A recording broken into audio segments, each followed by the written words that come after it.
Assalamualaikum warahmatullahi wabarakatuh. Perkenalkan, nama saya Kiki Muhammad Airas dari Universitas Pancasakti Bekasi, Prodi Manajemen S1 kelas D, semester 1, dengan nomor induk mahasiswa 289215037. Mata kuliah kali ini tentang pengantar akuntansi dengan dosen pengampu Pak Syukri Hamdi SEMM. Di sini terlihat ada definisi akuntansi. Akuntansi adalah suatu sistem informasi keuangan yang bertujuan untuk menghasilkan dan melaporkan informasi yang relevan, reliable, comparable bagi pihak yang berkepentingan. Adapun siklus akuntansi perusahaan. Siklus akuntansi adalah proses berulang untuk melakukan identifikasi dan analisis setiap kegiatan akuntansi pada sebuah perusahaan dan dilakukan pada periode tertentu dalam kurun waktu 1 tahun. Setiap proses akuntansi dilakukan secara berulang selama perusahaan tersebut masih berjalan. Adapun terdapat beberapa siklus akuntansi yang harus diketahui dalam melaporkan keuangan. 1. Mengidentifikasi transaksi. Yang kedua, menganalisis transaksi. Dan yang ketiga, melakukan pencatatan transaksi. Lalu yang keempat, menulis di buku besar. Dan yang kelima, menyusun neraca saldo yang belum disesuaikan. Dan yang keenam, membuat jurnal penyesuaian. Dan yang terakhir adalah menyusun laporan keuangan dan jurnal penutup. Siklus akuntansi perusahaan ada transaksi, jurnal hukum, buku besar, neraca saldo, AJP, neraca saldo setelah AJP, lalu ada laporan keuangan. Adapun contoh siklus akuntansi perusahaan jasa dan tahapannya. Siklus akuntansi perusahaan jasa serta tahapannya. Pada dasarnya, siklus akuntansi banyak berhubungan dengan lembar kerja yang harus diselesaikan oleh pelaku usaha dalam mengelola keuangan bisnisnya. Untuk perusahaan yang bergerak di bidang jasa, siklus ini melalui beberapa tahapan. Proses tersebut bisa sampai hingga 10 tahapan. Namun, sebagian besar pelaku usaha yang menjalankan bisnis jasa menggunakan 8 tahapan saja, yaitu analisis transaksi keuangan dengan pengumpulan serta pencatatannya. Di sini, tahapan pertama yang termasuk dalam contoh siklus akuntansi perusahaan jasa adalah kegiatan menganalisis seluruh transaksi keuangan yang dilakukan oleh suatu bisnis dalam jangka waktu atau periode tertentu. Karena analisis ini mencakup seluruh jenis transaksi, jadi bukan hanya untuk uang keluar saja yang termasuk di dalamnya, tetapi juga uang yang masuk pun juga harus dianalisis. Agar tahapan ini berhasil dilakukan, ditandai dengan adanya hasil analisis dari seluruh transaksi yang pernah dilakukan dalam suatu periode pencatatan yang telah ditetapkan. Tentunya perlu ada data mentah sebagai bahan analisis. Bukan data mentah yang dimaksud diambil dari setiap bukti pembayaran maupun bukti penerimaan yang dikumpulkan untuk pencatat satu periode. Bukti-bukti tersebut kemudian dikumpulkan, kemudian diperiksa sesuai dengan catatan yang telah dilakukan pada periode tersebut.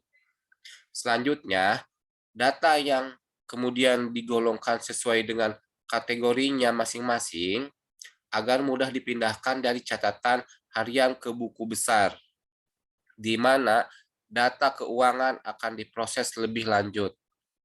Pastikan setiap informasi yang ada dicatat secara akurat, mulai dari jenis transaksinya, nama akun terkait, hingga waktu terjadinya transaksi. Mencatat dan mencatat setiap transaksi yang terjadi pada awal dari sebuah siklus akuntansi. Dan karena dalam sebuah siklus, setiap elemennya akan saling berkaitan, ketidakakuratan dalam pengumpulan serta mencatat transaksi keuangan akan mempengaruhi proses-proses maupun tahapan yang dilakukan setelahnya. Disinilah disinilah pentingnya memeriksa ulang catatan transaksi yang dibuat dengan bukti yang dikumpulkan. Bukti-bukti tersebut baik berupa nota, kwitansi, invoice, dan segala macamnya akan menjadi media untuk melakukan validasi keabsahan data keuangan bisnis yang dimiliki.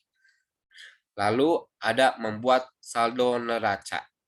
Seperti yang sudah disebutkan sebelumnya, penerapan siklus akuntansi perusahaan umumnya menandakan bahwa pengelolaan keuangan yang dilakukan secara manual, artinya akan ada risiko ketidaksesuaian antar atau kesalahan yang diakibatkan oleh manusia. Untuk menghindari risiko tersebut, membuat keseimbangan menjadi tahapan kedua yang harus dilalui dalam siklus akuntansi di sebuah perusahaan jasa. Dengan membuat neraca saldo, pelaku usaha dapat melakukan validasi ulang terhadap buku besar yang sudah disusunnya dari jurnal umum atau catatan transaksi harian. Ingat selalu bahwa dalam bidang akuntansi, neraca merupakan perimbangan, sehingga jumlah antara debit dan kredit pun harus sama. Ada perbedaan antara jumlah debit dengan kredit yang tercatat di buku besar.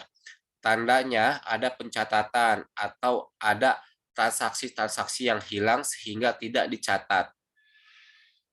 Sebaiknya, jika jumlah antara kolom debit sudah seimbang dengan jumlah yang tertera dalam kolom kredit, artinya tidak ada kesalahan saat mencatat transaksi pada jurnal umum ke buku besar dengan membuat neraca saldo. Pelaku usaha dapat dengan tepat validasi atau setiap transaksi yang telah dilakukan pada periode tersebut. Tahap kedua, dalam siklus akuntansi ini dapat dinyatakan selesai dan dapat dilanjutkan ke tahap ketiga. Ketiga, jumlah debit pada saldo seimbang dengan jumlah kreditnya. Lalu di jurnal penyesuaian. Di dalam dunia ekonomi, kita mengenal prinsip dasar yang harus dipatuhi di mana aset perusahaan jumlah antara utang dan modal. Namun, perlu diingat bahwa dalam operasional bisnis, terkadang kita perlu melakukan penyesuaian terhadap aset yang dimiliki. Penyesuaian-penyesuaian ini sangat penting dalam siklus akuntansi perusahaan, sehingga menjadi salah satu tahapan yang harus dilalui dan dipastikan keakuratannya dengan membuat jurnal penyesuaian. Salah satu contoh penyesuaian yang perlu diperhatikan adalah penghitungan nilai aset, khususnya bidang jasa yang banyak menggunakan media kerja untuk proses produksinya. Nilai aset di akhir periode pencatatan akan selalu lebih kecil jika dibandingkan nilai pada awal periode pencatatan. Sebagai contoh, seorang siswa membeli beberapa set cat minyak sebesar 1.500.000. Namun di akhir periode, cat minyak itu sudah habis terpakai olehnya. Karena orang-orang tersebut menerima banyak pesanan untuk melukis, berbeda dengan cat minyak yang baru dibelinya di awal periode pencatatan. Beberapa set cat minyak yang sudah dipakainya hingga tersisa setengah tentu tidak dapat dijual kembali dengan harga 1.500.000. Bukan Jika hal tersebut pada akhirnya memutuskan untuk menjual sisa setengah set minyak yang ditarik dengan harga 500.000, berarti dalam periode tersebut terdapat aset sebesar 1 juta rupiah. Selain itu, juga dalam operasional bisnis diperlukan adanya penyesuaian nilai aset lainnya. Contohnya saja biaya sewa tempat usaha yang belum difungsi atau bunga kredit yang belum dibayar. Dengan menyusun jurnal penyesuaian, pelaku usaha dapat dengan pasti menghitung keuntungan atau kerugian yang dialami oleh bisnisnya melalui selisih jumlah aset yang dimiliki pada awal serta akhir periode pencatatan. Adapun penyusunan neraca lajur. Neraca lajur nyata dapat dibuat secara langsung tanpa terlebih dahulu membuat neraca saldo maupun jurnal penyesuaian. Tetapi penyusunan neraca lajur akan jauh lebih mudah jika sebelumnya ada keseimbangan neraca serta penyesuaian yang siap diolah. Selain itu, catatan neraca selalu didasarkan pada pos-pos yang terdapat pada neraca saldo dan jurnal penyesuaian. Oleh karena itu, dalam siklus akuntansi perusahaan jasa, tahapan penyusunan lajur biasanya ditempatkan setelah keseimbangan dan juga penyesuaian jurnal. Hasil penyusunan neraca lajur umumnya terbagi menjadi 2 bentuk. Yang pertama adalah analisis laporan laba rugi dan berikutnya adalah neraca.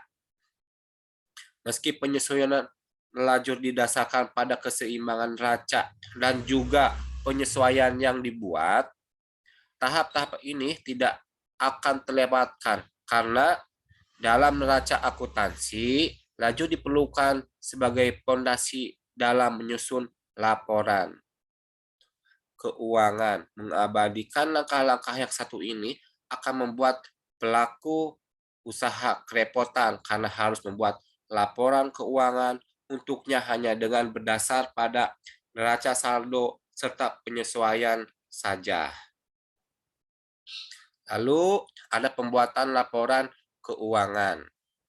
Seperti yang sudah disinggung sebelumnya, tahapan berikut dalam siklus akuntansi perusahaan ketika laporan neraca lajur disusun menjadi laba rugi dan juga neraca adalah pembuatan laporan keuangan. Laporan keuangan sendiri pada dasarnya terdiri dari berbagai bentuk. Laporan laba rugi serta neraca merupakan salah satu di antaranya. Sebuah laporan keuangan yang lengkap tidak hanya terdiri dari neraca atau laporan laba rugi saja, tetapi juga diketahui laporan perubahan modal yang hanya bisa dihitung setelah menghitung laporan laba rugi dan juga neraca. Jika laporan laba rugi membantu pelaku usaha untuk menentukan posisi keuangan dari bisnis yang dibobol, apakah memperoleh keuntungan atau justru mengalami kerugian jika dibandingkan dengan selisih pendapatan serta pengeluaran yang dilakukan dalam satu periode. Neraca dapat membantu pelaku usaha mengetahui posisi keuangan yang dimiliki bisnisnya berdasarkan 3 sektor dasar dalam akuntansi: aset, utang, serta modal. Laporan keuangan sudah disusun, pelaku usaha akan dengan mudah membaca serta menyusun laporan perubahan. Modal dengan menghitung selisih yang ada pada suatu periode dibandingkan akhir periode sebelumnya. Laporan keuangan yang lengkap dan tepat ini akan sangat memudahkan pelaku usaha. Tidak terkait dengan kesehatan keuangan, bisnisnya semata, tetapi juga dalam menentukan investor yang hanya potensial di kemudian hari. Manfaat ini bisa diraup laporan keuangan yang berhubungan dengan pergerakan keuangan perusahaan dan dapat digunakan sebagai dasar untuk membuat laporan tentang posisi keuangan pada periode-periode berikutnya.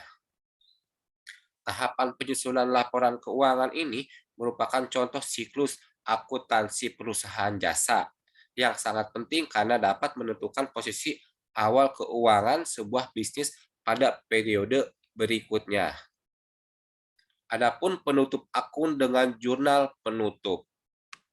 Tahapan 10 dalam siklus akuntansi yang dapat diterapkan pada perusahaan yang bergerak di bidang jasa adalah menutup setiap akun yang akunnya dalam laporan keuangan. Setidaknya ada 4 akun utama yang akan ditutup dalam jurnal penutup, yaitu akun pendapatan, biaya dan beban, laba rugi, serta penarikan modal yang digunakan untuk keperluan pribadi pemilik modal. Setelah akun-akun tersebut ditutup, umumnya pelaku usaha hanya akan memiliki akun-akun perkiraan yang mempengaruhi keseimbangan saja. Kondisi ini terjadi karena penutupan akun pada dasarnya adalah mengubah saldo yang terdapat pada akun-akun yang akan menutup kembali menjadi nol.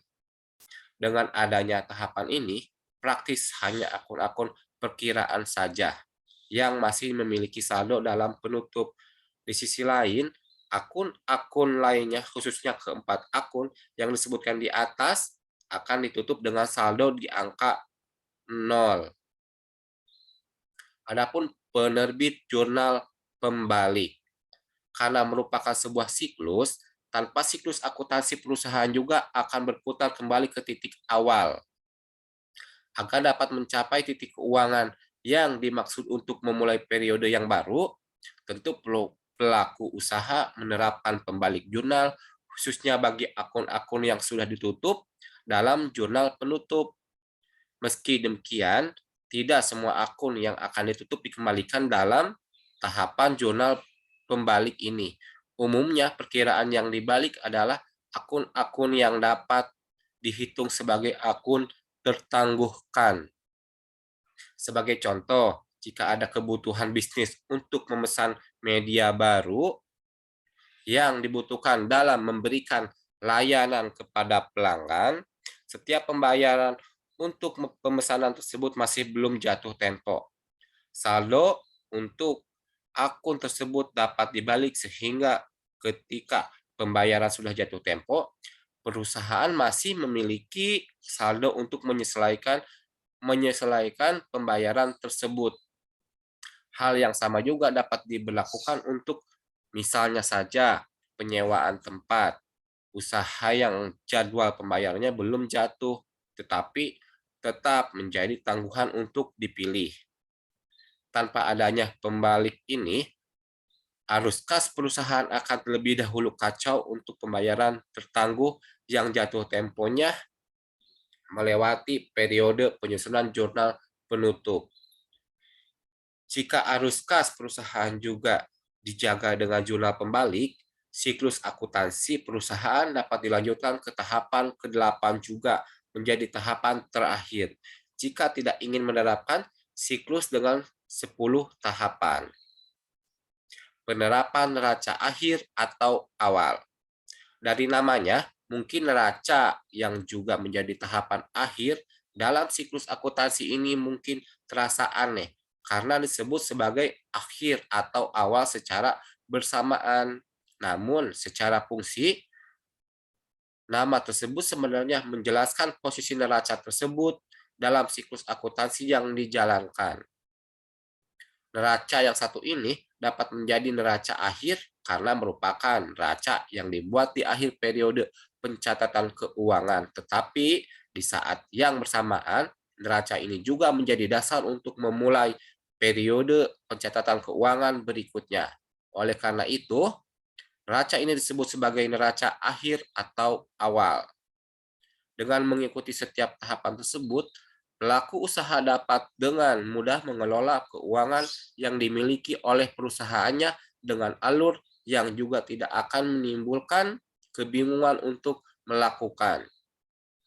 Sehingga meskipun perusahaan tidak memiliki produk fisik yang bisa dilihat dan dipasarkan secara langsung, perhitungan jasa keuangan pun dapat diatur secara mudah.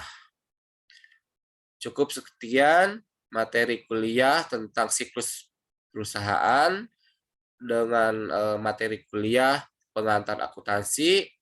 Wassalamualaikum warahmatullahi wabarakatuh.